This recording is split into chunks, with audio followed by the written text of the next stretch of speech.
Hi, my fellow English Ed committee members. This is Anna Durfee. If you've not actually met me in person before, this is me. And I recently sent an email to Mark Benyon with some ideas that I had that I've been working on for like the last year and a half. And he suggested I share them with you to see what might come out of it. And I also shared this with Brian Schmidt, which he is over like teacher improvement and stuff. I met him during the training for the new people. And so I shared it with him, and he got pretty excited about it and wanted me to share it with people. So I'm going to share it with you guys first, and I'm doing it via video because I would think you'd rather watch a video than read a really long email. So, to provide some context, we're going to go through this little quick PowerPoint that I made, and hopefully it makes sense and that it helps you to understand what's been going on in my head for a while. So, last year, when I inherited my most recent group of sophomores at Compass Academy at high school in Idaho Falls, they kind of threw me for a loop. For the last however many years I've been an educator, I have noticed a trend, and it was really apparent last year, and I'll show you why in a minute. But it led to this idea of creating independent, engaged learners.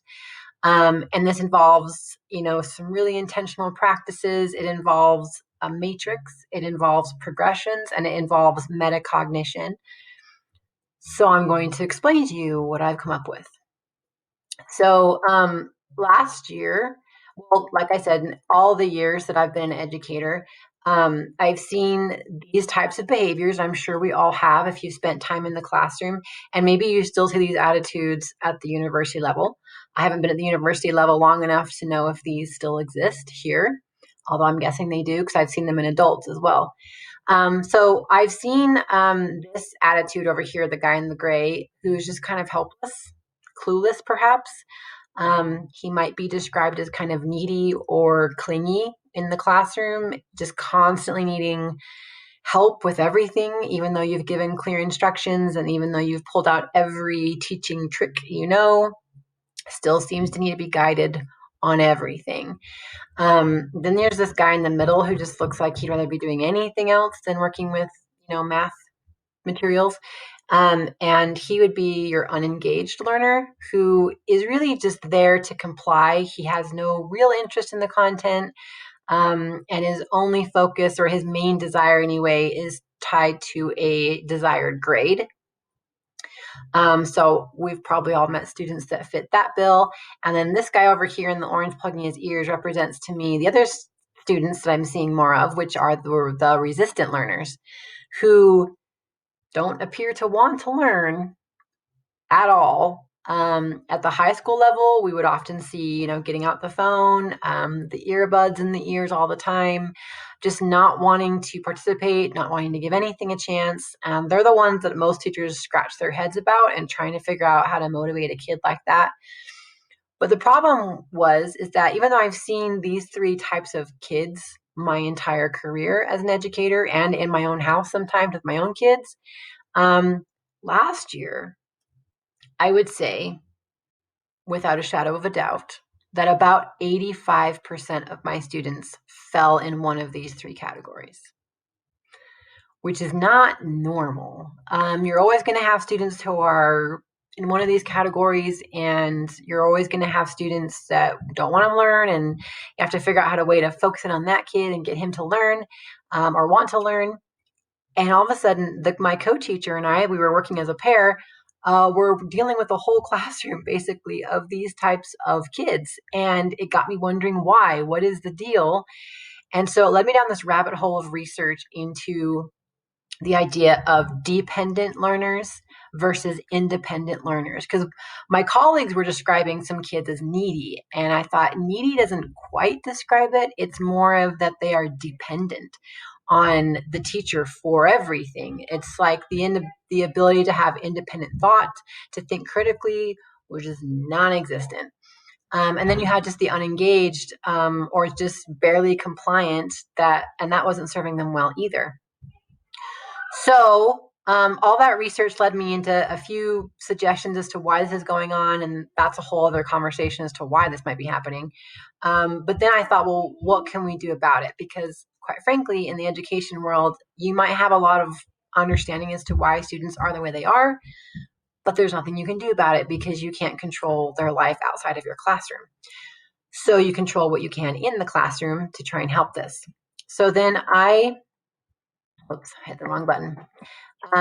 Came across this idea that learners could categorize learners, if you wanted to look at that way, by level of independence and attitude toward learning. And I just realized I left out the U in attitude. So sorry. So unprofessional of me.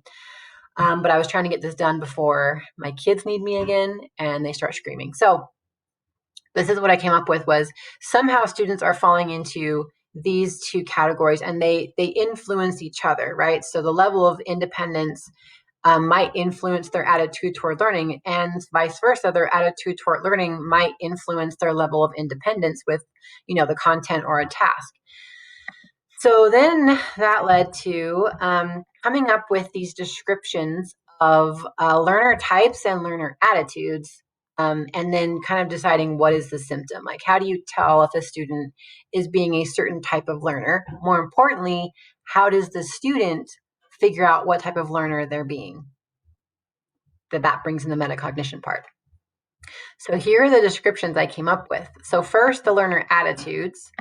Here is resistant. So resistant, actively refuses help or instruction or to do any work, welcomes distraction, sometimes even becomes a distraction. Welcome instruction or distraction could be as simple as getting their phone out and texting in class or whatnot. Willingly tardy or absent, so not because they have to be or because life, wasn't nice to them, but because they really just want to not be there.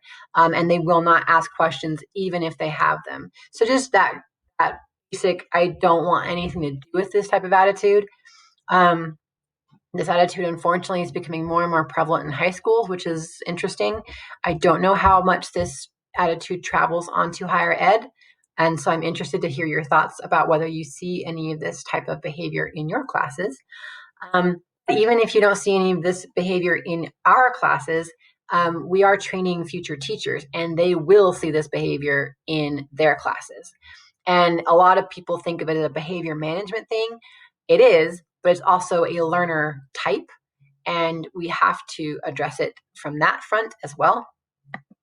We also have compliant learners, and I'm guessing this is like the bulk of our kids, either with us in higher ed or the students that our students will be instructing. So they follow instructions, they desire to learn for a grade. That's their main motivation, is a grade. They adhere a lot to checklists and they don't really go beyond or above and beyond the checklist. It's just, what do I need to do to get the grade? They ask questions in regards to their progress on the checklist, but they don't go beyond that. And they're concerned more with the what of the assignment or the how, but not really the why. And they're not really interested in finding out the why behind it. A lot of times compliant is nice because it just means that they're sitting there listening to you and there's no behavior problems. But compliance is not engagement. And we know that for true deep learning, engagement is required. And so this is something that, too, we could bring up with our future teachers, that a lot of teachers confuse compliance for engagement. If all the heads are down and they're busy working, they're all engaged. Not necessarily. So something to point out. And there is engaged. I have to keep moving myself around here so I don't block my stuff. All right. So engage means the desire to learn and grow versus desire to learn for grades. So they are after, I want to personally grow. I want to gain more skills. I want to become more adept or more competent. Grades are a concern because, schools make it a concern, but that isn't what drives them. Their learning drives them, the wanting to grow and be better. They usually are connecting their current learning to personal goals. So if you interview these students, they are constantly talking about what they've got in store in the future and what they want to do with their lives, and they're connecting it to what they're doing now. So they realize that bad student habits now will lead to not so great futures in the future. They like to follow their line of curiosity, which means they ask for the why a lot. They are concerned with the what and the how of an assignment or a task, but they are also wanting to know why. What is this doing for them? What skills are they getting from this? And that's where we want students to be. We want them to question and wonder what the why is. We want our students to do that because we want them to encourage their students to do that eventually. Then there's the level of independence. So we just went over 3 learner attitudes, and then there's 2 basic learner types. There is dependent. So these are people that kind of need constant guidance through tasks. They have a hard time processing it themselves. They can't identify their own next steps of what needs to happen now in a task. They need to be prompted to ask questions.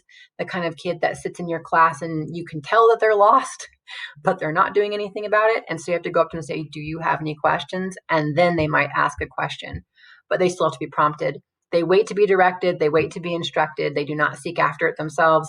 And then the last one is they're aren't sure where to go and gain new knowledge as well. So they wouldn't know how to maybe drive a research project on their own. They wouldn't know where to look to begin. And you might have students who can't even think of what to put into Google in order to get to their next step. Those would be your dependent students. Conversely, independent students, go to the next slide. There we go. They can guide themselves through tasks. They can identify their own next steps. They prompt themselves to ask questions. So it's question comes to mind, hand goes up, question gets asked. They seek out the content on their own, and they know where to go to gain new knowledge. So they don't just sit there and wait, right? They might go find a YouTube tutorial or go to Khan Academy or walk down to the tutoring center or just come up and ask the teacher, I need more instruction on X, Y, and Z. They seek out instruction when needed. Now, to be careful, independent students still need instruction. They still need an instructor. It's just that the relationship is different. Whereas an independent learner decides for themselves what they need to know and work on to complete a task, and then they go ask for that, versus a dependent learner who can't do that process themselves. So don't think if we make them independent, they don't need an instructor and they don't need us. Yeah, they do. It's they need you when they need you, and they don't need you when they don't. Does that make sense? So I put these on a matrix. Now, I am not entirely super pleased with this and the way it looks. I have a very visual mind, and yet when it comes to creating graphs, I don't know what's wrong with me. But I basically made this. This is my first attempt. I'm not sure I actually want to keep this version, but it kind of shows how the relationship between learner types and learner attitudes works together. So you'll see, obviously the only description here is student shows independent plus compliant behaviors. And the X's are there to indicate a student that I'm pretty sure does not exist. So for instance, you cannot be an independent learner and also show, let me move this guy, and also show resistant behavior, because resistant means you're not reaching out for that instruction, you're not driving it, you don't really have the motivation for grades or for skills, so you can't be both. And there's actually some debate as to whether a student can be independent and compliant, or if a student can be dependent and engaged. I would love to have further conversations about if we feel like those students exist, which is a really fun conversation to have. There are some on here that I know definitely exist because the majority of the students I have had fall into these categories. So that's the matrix I made. And like I said, it's still evolving, but the learner descriptions are the important part, right? And what I usually, when I talk to other educators about this, I usually point out the fact that we all bounce all over this matrix all the time. Sometimes within the space of an hour. It depends on the task we're being asked to do. It depends on our comfort level. It also greatly depends on external factors. So I hope we would know that our environment very much influences the way we learn. And so if my teacher is making it really hard to even be compliant because they're being super authoritarian or something, it might actually encourage me to act more resistant. Now, I'm still a free agent. I have the ability to choose not to act that way, but my environment sure might be encouraging it. Same thing if we were to do lots of hand holding in our class and doing a lot of work for our students, work that they could be doing themselves. We might be keeping them in the dependent realm and crippling them from becoming more independent. So those are just things to keep in mind as we think about these concepts. This has certainly left me with a lot of self-reflection of what I'm doing in my class. Am I truly pushing them toward independent engagement? That's a question I ask pretty much after every lesson I teach. So, are you still with me? So what I did and what I sent to Mark, this is all leading up to what I sent to Mark and what I sent to Brian Schmidt, is I applied the matrix I just showed you and the learner types and learner attitudes I just showed you to the BYUI learning model. Prepare, teach others, and ponder, improve. So this is what I came up with. And you notice there's not every spot on the rubric is representative here. So I just went after the most common types of students that we're going to see. Dependent, resistant. Now, I don't know how common this student is at a higher ed level. It's very common in the high school level. Let's just put it that way. It's worth discussing anyway with our 329, 430 kids or whatever other English ed classes we have. But it is also good for our students to sit and reflect on what kind of learners they're going to be. I don't know if you've heard the saying that teachers make the worst students. There's a reason for that, and it's because it's true. I have taught at enough conferences and taught enough educators to know that sometimes teachers who should know how to be a good student are not acting like a good student. And it's not because I don't think they don't want to. Everyone wants to be independent and engaged. It's just that there isn't that metacognition going on. And metacognition is really just being aware of subconscious processes. So it's like bias, for instance. Once you're aware that you have a bias, you have power now to overcome that bias and do something about it. So that's what we're doing here is I applied it to the learning model so that our students, and I'm using this on my English 150 kids too, are constantly being asked to be aware of what type of learner they're being. Because when you are aware, you now have power to do something different if you need to do something different. So I will share these with you on a Word doc because I'm not going to go over each slide, but basically I took the three most common: dependent resistant student, dependent compliant, and independent and engaged. And then what does it look like at each level to prepare for class? So basically what I do with this matrix, with this information, is I take those learner types and then I apply them to a skill that I want my students to work on. And university-wide, we should want them to work on prepare, teach others, ponder, improve. But then there are other skills in our class we can get them to work on. So you can read over these on your own on the Word doc that I send along with this lovely, long, rambling video. Basically, it's the same as, not the same, it's different for each task. And the last one should say ponder, improve, but I left it say teaching others. But that's what I do with this information is I take the learner types, learner attitudes, and then I say, what would that student look like if they were doing this skill that I'm trying to teach them? And then once I've figured that out, I reveal it to my students so that they can like check themselves and ask, what am I doing and what kind of learner am I being? And is it helping or hurting my progression to become an independent and engaged learner? So these are the kind of questions that I would ask myself if I were to apply the dependent to independent, resistant to engaged matrix to my content area. I would look at a particular skill and I would ask questions like, what does a dependent student do when they attack an essay versus an independent student? And I'd write that down. What does a compliant student do when reading a textbook versus an engaged learner? What does a dependent or resistant student do in the class discussions versus other types of students? So then if we were to teach this to our prospective teachers, then that adds another level to their lesson planning. where in their lesson plans, they could be thinking about, all right, what are the skills I am asking them to learn in this lesson plan or writing sequence or unit?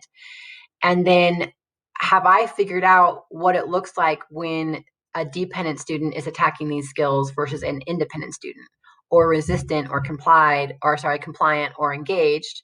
And once the teacher is aware of that, then they make their students aware of that. And then as a team, they work toward acting more like independent, engaged learners. Um, that's what I do with this stuff. And I ran it a lot last year in my high school courses, and with some pretty interesting results from my students. So let me get into the next slide. So basically, you lead them through, with this knowledge, you lead them through a process of becoming that independent, engaged learner. You basically ask yourself, what can I do as an instructor to help students become independent and engaged learners over time? And basically, there's two things. One, share the learner descriptions with them, right, of what independent looks like, dependent, resistant, compliant, engaged, and then create a progression for the skills you want them to gain. Because there are little tiny steps between dependent and independent. You don't just leap there in one fell swoop. You also don't get from resistant to compliant and from compliant to engaged in one fell swoop. There's a progression, and it's gradual. So the progression could be some. I mean, this is like super simplified progression, but it might be where you pick the skill, and then it's first the progression is I'm going to model the work for them because they're at a dependent state, and they're going to need me to model it for them and to work them through this process and display my own thinking. And then I'm going to maybe let them try it in class, but I'm going to be like a hawk and watch the process and see who's asking questions and who I still have to prompt to ask questions.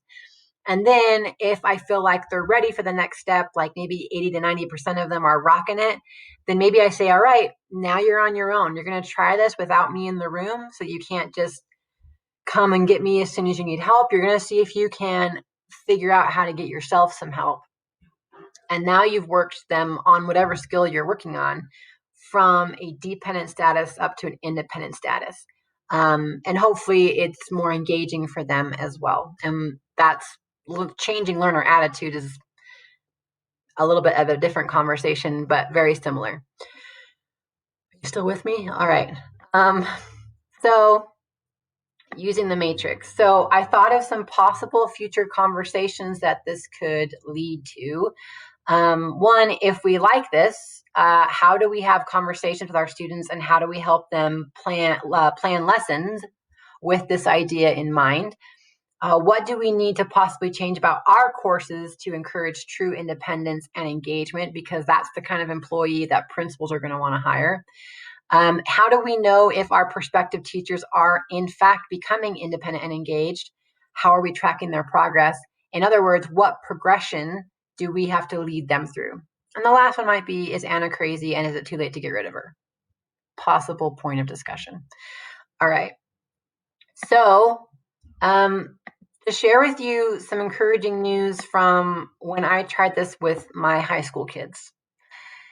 Upon revealing the matrix, so this over here, we gave them the matrix. We said, this is what we've tried to figure out. We've figured out that there's basically these couple types of learners, dependent and independent. And then there are several different types of learner attitudes. And we talked about that.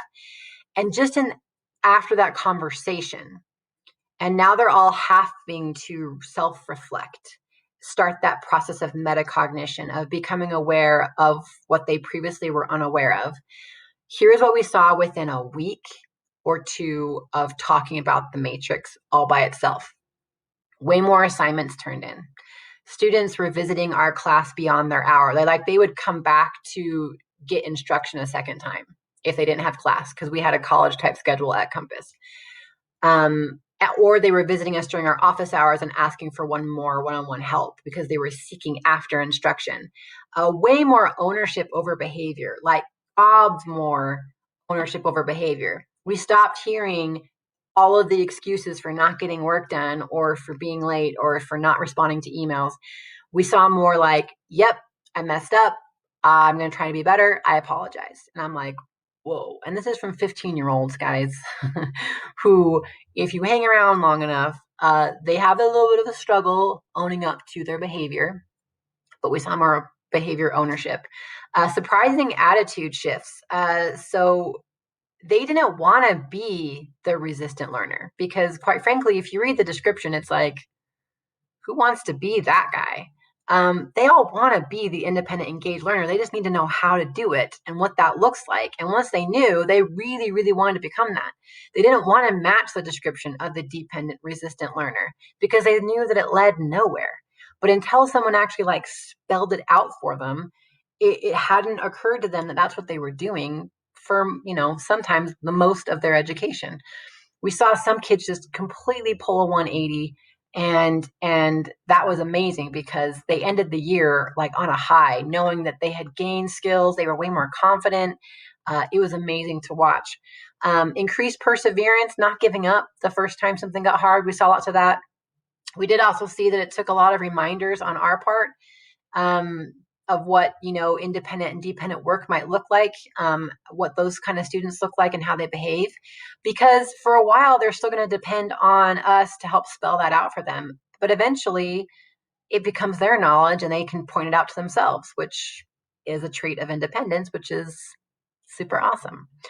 Then when we made our first progression for something very specific, like a specific skill, this is the other things that we saw. We saw less phone use and less earbuds, which is kind of a point of contention in high school. Way more questions, way more take the lead, and not in a bad way. We saw students who never spoke up wanting to speak up because they wanted to own the knowledge now, and they knew and trusted that if they worked with us on the progression that we had kind of mapped out for them, that they would get to the skill that they desired, which was awesome. We also learned that it was safe to move forward when about 80% of our class or more was successful on one level of the progression towards, mastery, and that we would have to do interventions for the other 20%. That seemed to be about a good pace for us as we move them through an intentional progression on developing a skill. We got lots more revision requests, way more compliance and engagement. So, like I said, that last class that I taught, so many resistant learners, so many. And we were able to move a lot from resistant to compliant, which is growth. That's fantastic. And a lot from compliant to engagement. It did end up going slower than we anticipated. And it could have been the group of kids that we tried this on. It could have been a lot of factors. Maybe we just were over, I don't know, positive about how fast we could go. But yeah, and I have my actual observations that I wrote down while we were working on intentionally employing a progression, whenever we worked on a new skill with them, of how to get them to be more like independent learners as they learned that new skill. So our takeaways, and this is the last slide, and then I am done ruining your email day. All right. So what we came away with, as me and my co-teacher reflected, is that true independent and engaged learning can be impossible if structures in education don't allow for it.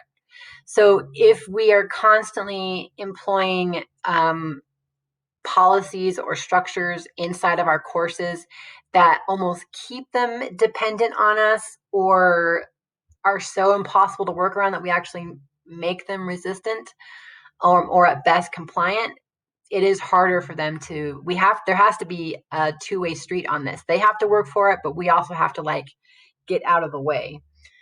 Peeling back the curtain in education can shift mindsets, attitudes, and outcomes. So what we realize is that, and I realized that teaching kids about Bloom's taxonomy from day one led to some pretty incredible things because they got to see the kind of thinking they were doing. So that's peeling back the curtain on education. Don't hide all of the education tricks you're pulling on your students. Let them know what you're doing. Revealing the matrix to them and this independent, dependent learner stuff had some amazing effects on their attitudes and our academic outcomes because we had more kids that were wanting to try. If we want independence, we have to show them what it looks like and how to get there. If we want independence, we have to show them why they want to get there as well. Because if you look at how independent and engaged learners operate, it does seem like a lot more work to the untrained eye. But when you realize that independent and engaged learners are prepared for pretty much any problem and any circumstance and any learning endeavor, that's who you want to be, because they rock at everything. And if we want independence, we might have to change how we do things. We actually ended up, I presented this to my staff at some point in the year, and it led to some really interesting conversations about stuff we might need to change school-wide to help our students gain that independence. And I don't think we try to keep our kids independent. It's just that, once again, if we're not aware of what we're doing, we could be stunting their growth unintentionally. We need to go through a metacognition process ourselves. We also learned that dependence and independence are more nuanced than previously believed, and that the word adult does not necessarily equal independent or engaged. I believe we all know adults who do not act that way, but yet they still get to have the title of an adult because they're over 18. So we were actually very aware of that, and we never used the word adult when we were trying to describe independent and engaged learners, because a 5-year-old can show independent and engaged learner habits, and he's nowhere near being an adult. No one lives on one spot in the matrix. The matrix that I made, and it might stay a matrix, it might turn into a continuum or whatever, but those learner descriptions are not meant to label kids, and they're not meant to categorize them at all. They are meant to give them an idea of what kind of learner they're being, so they have control over what kind of learner they want to become. This next one is pretty big, because I had someone who's like, well, if we're showing them how to be independent and then they do what we tell them to do, aren't they still being dependent? And I was like, look, they could be acting independent or actually being independent, and it does not matter, because we become what we practice to be. So if we practice the art of being an independent learner and an engaged learner, even if we're just acting the part right now, eventually that's who we become. That becomes who we are.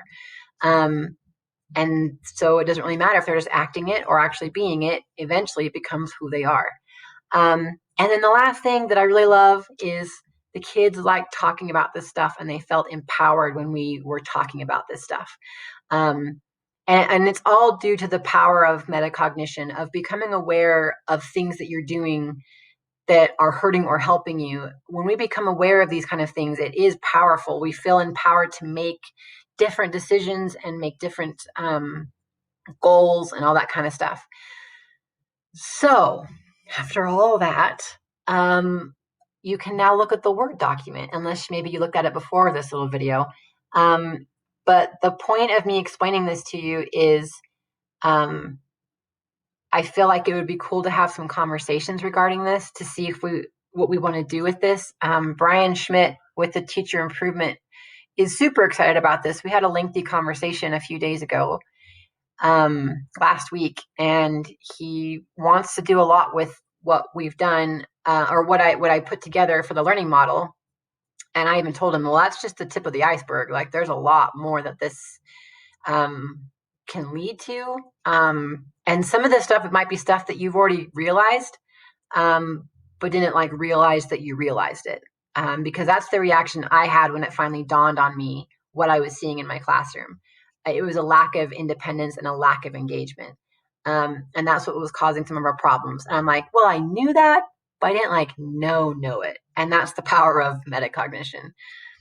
So I would love to have conversations with you guys about this. I come from a very collaborative atmosphere and talking to people all the time about ideas and how to make things like crazy more awesome. And I would love to figure out how to do that. Or just how to improve my own practice when I teach 329 kids or future teachers about this kind of thing, and how to weave it into how they think when they lesson plan and create activities and create curriculum. So I will end it there. And I would love to hear back from you. I'm sorry if this video took a long time, but it's really hard to put like 1.5 to 2 years of research and intense study and writing into like a quick email. And I gave Mark kind of the tip of the iceberg as well. And so maybe this is expanding his knowledge as well if he's reading this. All right. It's been a lovely talking at you. Have a great rest of your day. And I hope to hear from any of you soon.